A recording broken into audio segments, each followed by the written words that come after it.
Bonjour à vous toutes et tous, amoureuses et amoureux du no-code, des outils digitaux et numériques. Aujourd'hui, je vais vous parler de Softair qui vient de faire encore une nouvelle folie avec une nouveauté que je vais vous présenter dans cette vidéo. Pour celles et ceux qui ne connaissent pas Softair, Softair, c'est une plateforme no-code qui va vous permettre de créer facilement des applications métiers entièrement personnalisable. Moi, je l'utilise beaucoup pour des clients, pour créer des portails clients, des accès, par exemple, pour les organismes de formation, pour leurs sous-traitants, formateurs. Enfin, voilà, on peut faire beaucoup de choses avec Softair et ils ont intégré beaucoup de nouveautés, dont déjà la base de données intégrée et puis des nouveautés sur déjà des agents IA qui vont répondre à vos questions et chercher de l'info. Je vous ai déjà fait des vidéos là-dessus, dispo dans ma playlist Softair. Et aujourd'hui, je vais vous parler de cette nouveauté qui va permettre d'intégrer des agents intelligents, les AI Agents Database, dans Softair, qui vont vous permettre de créer des petits agents pour créer du contenu, pour catégoriser vos données, pour chercher sur le web, pour extraire des informations PDF, pour traduire et beaucoup d'autres choses que vous allez pouvoir faire directement dans vos petites bases de données Softair. Alors vous allez me dire, Guylaine, ok, c'est bien beau tout ça, mais en même temps, Airtable, un autre outil que j'utilise de base de données, a aussi sorti ses agents IA il y a déjà plusieurs mois en arrière. Qu'est-ce que ça nous apporte de plus? Eh bien, vous allez voir que Softair va beaucoup plus loin en proposant des conditions, des filtres et bien d'autres possibilités qu'on va voir ensemble dans cette vidéo, parce que je vais vous comparer les deux tout de suite. C'est parti.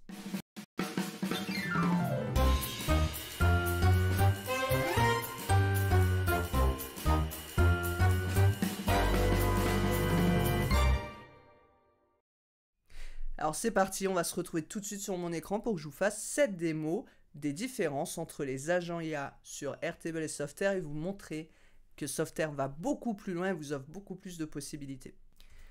Pour être la plus juste possible, je vous compare les deux écrans. J'ai fait exactement la même base de données de test sur Airtable qui est sur l'écran de gauche et sur Softair qui est sur l'écran de droite.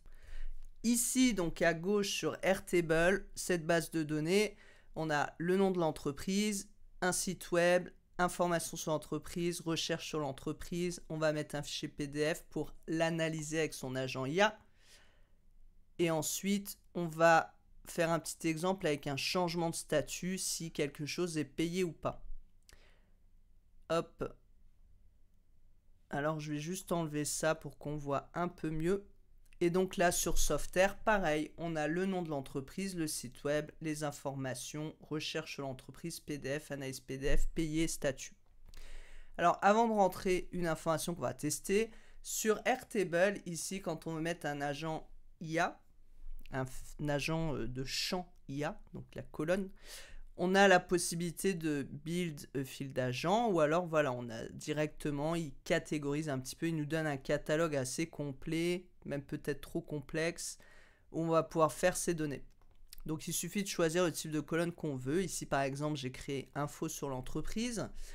Je choisis long texte et en fait après je vais cocher, donc c'est comme quand on crée une colonne standard. Et ensuite je vais cocher ce sera un champ IA. Et là, je vais lui permettre d'aller chercher sur Internet et je peux lui dire aussi de démarrer automatiquement. Et je vais choisir le modèle ici de GPT, Claude, Gemini ou Llama. Ensuite, je vais mettre mon petit prompt et on va voir ici, hop, dans Softair, ça fonctionne d'une façon un peu différente. Mais voilà, je vais choisir le champ, je vais mettre qu'on utilise l'IA. Je vais avoir aussi différents modèles. La différence, c'est qu'ici, on ne sait pas trop quoi choisir. Enfin, il y a les prix, mais bon. Et ici, où Softair va déjà un peu plus loin, c'est qu'il va vous dire, voilà, quel modèle coûte plus cher. Et il va vous dire pourquoi, pour quelle utilisation le modèle est le plus pratique. Vous voyez qu'ensuite, moi, j'ai mis ici le même prompt. Hein. Voilà, comme ça, il n'y a pas de souci. C'est les mêmes prompts des deux côtés. Et la petite subtilité qu'il y a chez Softair qu'on n'a pas ici, donc là je peux aussi autoriser d'aller chercher, je peux même lui dire d'améliorer mon prompt, là, cette partie-là. Alors je vais zoomer un peu pour que on voit un peu mieux. Ici, quand je vais cliquer sur cette colonne info sur l'entreprise, je vais avoir ici une partie que je n'ai pas sur Airtable, qui sont les parties conditionnelles. Ça veut dire que je vais pouvoir lui dire quand est-ce qu'il va démarrer. Alors ici, là, le run automatically, voilà. Il dit qu'il va démarrer l'agent dès qu'il y a une valeur qui change. Ici, je vais pouvoir aussi lui demander, voilà, en cliquant ou quand il y a une modification. Je vais pouvoir lui dire, je veux que ça se mette en route quand il y a un nouvel enregistrement qui est créé ou quand un enregistrement est mis à jour. Donc ici, je vais lui choisir les champs, le ou les champs ou tous les champs qui sont concernés quand il y a une mise à jour qui est faite, quand je change quelque chose dans ces champs qui va faire que la colonne va se remettre en marche. L'IA va reprompter l'information. Je peux lui dire qu'il laisse tomber si la valeur existe déjà. Si par exemple ici, info sur l'entreprise, la valeur existe déjà, j'ai pas envie qu'à chaque fois que je change ou que je modifie une faute peut-être dans le nom, il refasse, je ne change pas. Mais ici par exemple, c'est très intéressant pour la colonne statut si une commande était payée. Ici, je vais choisir, d'accord, je peux même mettre une description, ça c'est intéressant. Ici, je vais choisir le type, je vais mettre select et je vais lui dire aussi que je peux autoriser d'éditer manuellement, ce qui n'est pas forcément le cas. Hop, donc là, je vais faire ça. Si je vais sur cette colonne pour vous comparer statut, c'est aussi un single select. Mais là, voilà, je mets des informations et on va voir tout à l'heure, je ferai un essai, que en fait, je ne peux pas ajouter, vous voyez, ici, je ne vais pas pouvoir... Ah si, je peux. Bon, bah, c'était pas très clair. En tout cas, on peut le faire. Ce qui est intéressant ici, c'est que je vais lui mettre si la case est payée. Donc là, j'ai mis les deux mêmes prompts, hein, bien sûr, à chaque fois. Mais ce qui est intéressant, c'est que là, je vais pouvoir lui dire que cette fois, il marche même s'il y a une donnée qui existe, puisqu'il doit y avoir un changement de statut. Et je peux aussi ajouter dans ces colonnes, donc à chaque fois qui sont... Alors ici, on voit, c'est... Hop, ça change un peu d'icône. Là, on a aussi une petite étoile. Je vais pouvoir lui dire donc de démarrer selon ça, ces différents éléments. Mais je vais aussi pouvoir lui dire de démarrer selon des filtres. Donc on a des conditions et on a des filtres.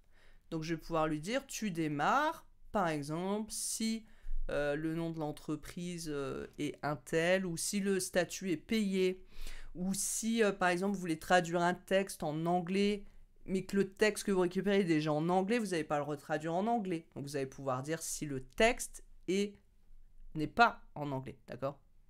Voilà, vous avez pas mal d'exemples comme ça que vous allez pouvoir faire. Alors maintenant, on va voir comment ça marche. Donc je vais mettre pareil, je vais mettre mon entreprise et puis on va voir les résultats. Donc je vais mettre Guylaine Robin, d'accord, avec mon site web.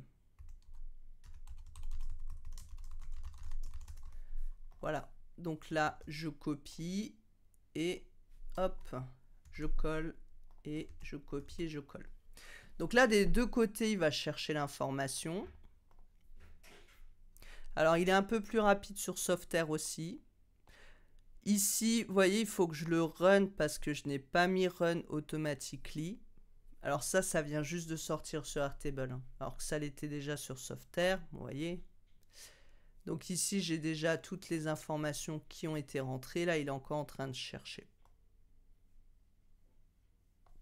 Donc si je ouvre ici le champ pour voir les informations qui ont été rentrées.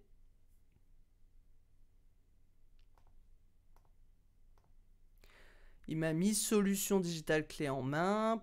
Donc là, c'est pas mal. Il m'a fait un résumé de ce que je fais. Donc là, il n'y a pas de souci. C'est ce que je lui demandais. Donne-moi des informations du site web en français. Ici, par exemple, je lui ai mis fait une recherche sur Internet sur l'entreprise. Focus sur la compagnie. Des chiffres clés. Sa taille. Enfin voilà, plusieurs informations, les informations récentes, tu fais un sommaire un petit peu, tu synthétises tout ça en français. Donc là, à chaque fois, bien sûr, j'ai fait le même prompt dans les deux. Donc ici, il va me mettre, Guylaine Robin est une entrepreneure française spécialisée dans la digitalisation de nos codes freelance PME. Donc là, il dit même que je dirige voilà, depuis Pont-à-Mousson. J'ai 2 établissements. Fondé il y a 19 ans. Alors ça, c'est un peu faux. Parce qu'en fait, j'avais créé il y a 19 ans une première entreprise et j'ai le même ciré, mais c'est pas la même. Et puis voilà, des infos sur mon expertise. Donc ça va, il a été très vite en plus pour faire ça. Ici, si je regarde par rapport à Softair, il a mis un peu plus d'informations. Disons que là, je voulais juste des infos synthétisées. Alors Airtable a déjà été beaucoup plus loin là-dessus. Il m'a mis mes certificats, distinctions. Il a cherché beaucoup plus d'informations. Donc pour ça, on peut lui dire chapeau. Là, par contre, la recherche entreprise, c'est marrant. Il a fait l'inverse. Il a été beaucoup plus concis que ce que j'ai demandé. Alors que j'avais demandé dans le premier de synthétiser, dans la deuxième de me donner beaucoup de chiffres et de détails. Et il a inversé les deux. Donc au niveau du prompt là-dessus, au niveau du résultat sorti, je mets un plus à Airtable, mais au niveau du prompt et de sa compréhension, je mets un plus à Softair. On va essayer maintenant, je vais ajouter un PDF. Donc ce PDF que j'ajoute, c'est un ancien atelier que j'ai animé pour les artistes, un atelier sur... Alors ici, on peut mettre preview ou file, c'est pas mal par rapport à Airtable aussi. C'est un atelier que j'animais en fait pour les artistes, parce que je fais aussi des formations pour les artistes, sur les rétro-planning de sortie dans la musique, comment on fait tout ça. Donc là, je vais le démarrer, parce qu'il n'était pas en automatique. Sur Softair, il a déjà terminé. Donc je lui ai demandé de me résumer le PDF. Il me dit le document détaille l'importance du rétro-planning dans le cas d'une sortie musicale. Principaux points, comprendre, appliquer un rétro-planning, identifier, éviter 8 erreurs classiques. Donc il a vraiment repris la synthèse des points importants ici du fichier. C'est beaucoup plus long à chaque fois sur Airtable, l'étape d'analyse. Softair est beaucoup plus rapide là-dessus, on peut le voir en direct.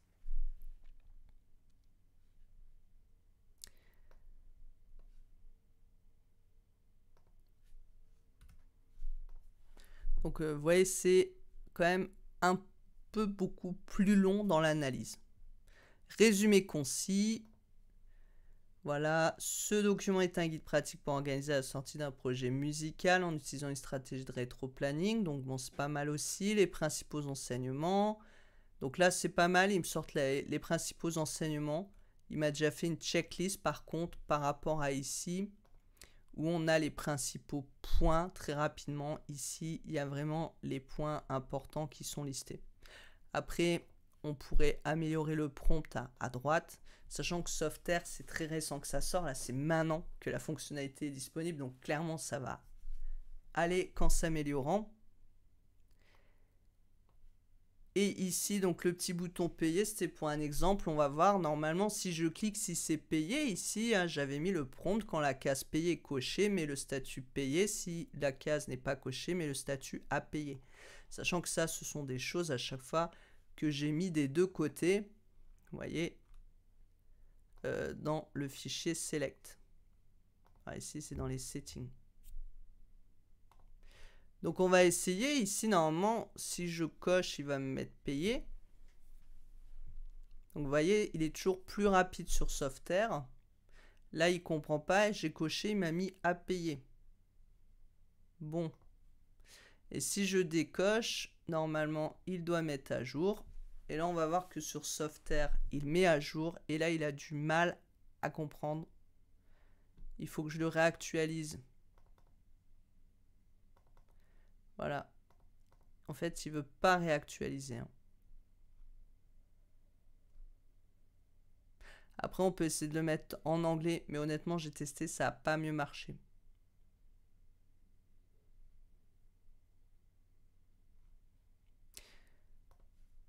Ici, si je crée une nouvelle ligne, vous allez voir, il va me le mettre automatiquement parce qu'il voit que c'est à payer. Parce que rien n'est coché. Là, si je mets, voilà, il ne va rien se passer. Pourtant, j'ai bien mis Run Automatically. Donc, voilà. C'est un petit peu la comparaison des agents IA entre Airtable et Softair. Pourquoi je compare les deux? Parce qu'ils proposent un peu les mêmes fonctionnalités. J'aurais tendance à dire que sur Softair, la fonctionnalité des agents IA est beaucoup plus rapide et plus poussée. Par contre, les prompts sont peut-être à travailler un peu plus, même si sur Airtable, on l'a vu, il a parfois une moins bonne compréhension, puisque quand je lui ai demandé de synthétiser, il a fait des choses beaucoup plus longues, et quand je lui ai demandé de faire des choses longues, il a synthétisé. L'autre avantage, et c'est pour ça que sur 5, je mettrai 2. Allez, je mettrai 2 à Airtable et 4 à Softair. Après, voilà, je vous ai fait le test des deux, à vous de vous faire votre avis. Mais pour le moment, j'en suis là parce que, en plus, il faut savoir qu'à chaque fois, ça coûte des crédits à tout ça. Donc, allez, je vais dire 2,5, 3 pour être gentil. Mais là, je dirais 4, 4,5 à Softair. Parce qu'à part le prompt, peut-être qu'il n'est pas assez détaillé, mais ça, ce serait que facilement. Il y a quand même ces fonctionnalités ici qui permettent de dire quand est-ce qu'on va le démarrer, quand est-ce qu'on va le mettre, de démarrer par rapport à un prompt qui est un record, je vais y arriver, qui est créé ou qui est mis à jour, et surtout ces filtres. Ici, voilà, je ne peux pas filtrer. Donc si je mets run automatically, il va tout le temps démarrer. Là, on va essayer. Je vais lui mettre le statut ici. Normalement, vous avez vu, hein, il se met automatiquement dès que je crée un nouveau record. Donc je vais supprimer celui-là. Et je vais lui dire, ici, je vais lui mettre un filtre. En plus, bon, on a le preview. Ça, c'est pas mal. On peut aussi faire des previews sur certains records. Ça, c'est génial. Je vais lui dire ici, tu démarres pas quand le record est créé, mais quand il y a un record ici qui est mis à jour ou qui va se créer en fait. Parce que quand la ligne se crée, il va se créer, mais pour lui, ça va être comme une mise à jour. On va dire ici, il faut qu'il y ait un nom de l'entreprise. Voilà. Quand il y a un nom de l'entreprise, tu démarres. Donc là, maintenant, je vais créer mon record. Vous voyez, ça ne démarre pas. Ici, si je copie-colle, il ne démarrera toujours pas. Et par contre, il va mettre à jour les infos sur l'entreprise. De toute façon, là, ici, comme j'ai mis le champ dans le prompt, il ne peut pas démarrer s'il ne l'a pas. Et si maintenant, ici, je mets un nom de l'entreprise, normalement, le statut devrait se mettre à jour. Voilà, ça a été un petit peu long, mais il s'est mis à jour. Après, je peux aussi changer le statut et mettre ici, plutôt que de mettre run when ça. Voilà, je ne vais pas mettre quand il est mis à jour ni créé. Je vais mettre par contre, il démarre que si le nom de l'entreprise n'existe pas. Pardon, is not empty. Il faut que le nom de l'entreprise existe. Alors, par contre, j'ai pas testé, donc on va tester ensemble puisque je n'ai pas mis... je sais pas pourquoi je mets ça, c'est parce que je dois aller voir pour mes lunettes. On va voir s'il met à jour, sachant que là, du coup, je lui ai pas mis que c'était quand un record était créé ou mis à jour. Donc peut-être que là, il va rien faire du tout parce qu'au final, il va filtrer, mais vu que je lui ai pas dit qu'il devait... Vous voyez ici, j'ai mis run when, j'ai rien coché. J'ai mis trigger manually. Donc là, forcément, il se passe rien. Maintenant, je vais mettre quand c'est créé et quand c'est mis à jour, je vais mettre les deux. Mais du coup, il va quand même vérifier qu'il y a un nom d'entreprise. Mais imaginons, je sais pas, on remplit via un formulaire externe, donc le nom d'entreprise va se créer directement. Hop, là, j'ai rien, d'accord, donc il ne démarre pas. Et si je mets à flelou, ici, normalement, il va se mettre à jour. Alors, tout à l'heure, il me semblait qu'il y avait une petite molette qui roulait, qui se mettait en marche. Et voilà, elle se met en marche. Donc, ça a été un petit peu long, mais ça a marché. Vous voyez, il s'est mis vraiment à jour que quand il y avait un nom de l'entreprise. Alors qu'ici, si je lui dis de faire la même chose, il va le faire, peu importe, parce que je ne vais pas pouvoir filtrer mon statut. Donc ça, vraiment, pour ça, de pouvoir choisir quand est-ce qu'on démarre l'agent et sur quelles conditions, c'est clairement un plus pour moi dans Softair. Déjà, la possibilité maintenant d'avoir ces bases de données. Je vous invite à regarder la vidéo que j'ai faite pour vous présenter ces nouvelles bases de données et dire aussi un peu mon comparatif avec Airtable. À chaque fois, j'essaye de vous dire voilà le plus, le moins que je vois dans les outils que j'utilise. Donc il y a ça que je trouve quand même déjà une belle avancée. Plus la possibilité d'utiliser ici, alors je l'ai plus ici mais je l'avais dans la démo pour vous montrer comment ça fonctionnait avec l'intelligence artificielle pour aller chercher des informations. Et ensuite, vous voyez, hop, il m'a mis les informations ici directement. Et ensuite, bah, j'aime beaucoup là le fonctionnement des agents IA. Franchement, c'est plutôt pratique. On peut essayer de faire un autre post, par exemple, je vais ajouter un champ, on va faire donc du coup AI. Mais ce que je vais vouloir en fait, je vais mettre contenu réseaux sociaux. Donc on va laisser un long texte. Et je vais lui dire, alors c'est mieux, c'est vrai, de faire ça en anglais en général, mais là on va le faire en français. Donc moi par exemple, voilà, je veux un petit contenu pour les réseaux sociaux, donc on va dire, je vais prendre le mini. Donc bien sûr, pour utiliser ça, il faut créer vos comptes. Alors pas les abonnements sur ChatGPT ou Claude qu'on voit tout le temps là, 20 $ et quelques par mois. C'est pas du tout par là, il faut passer par les plateformes qui gèrent les API. Et si vous avez besoin de savoir comment faire ça, j'ai une vidéo aussi qui montre la différence dans la playlist sur ChatGPT entre créer avec les abonnements ou créer avec l'API. Moi, j'utilise que l'API, je ne paye pas d'abonnement quand j'utilise ChatGPT. Donc là, on a Claude ou GPT. Alors par contre, il y a moins d'IA que sur Airtable qui a ajouté Gemini et autres. Mais bon, ça va venir forcément. Vous voyez, ici, je mets Claude Sonnet. Alors, en fait, je me demande même... Après, moi, j'ai une version démo. Mais je pense qu'il faut quand même connecter les comptes. Hein, parce que... Alors, génère un post pour LinkedIn qui présente l'entreprise. Après, j'ai des templates aussi. Je pourrais lui dire de traduire. Ah bah tiens, je vais remplacer par son template. Vous voyez, il prépare, donc on va mettre about, donc je fais le arrobas. Ici, je vais mettre info sur l'entreprise.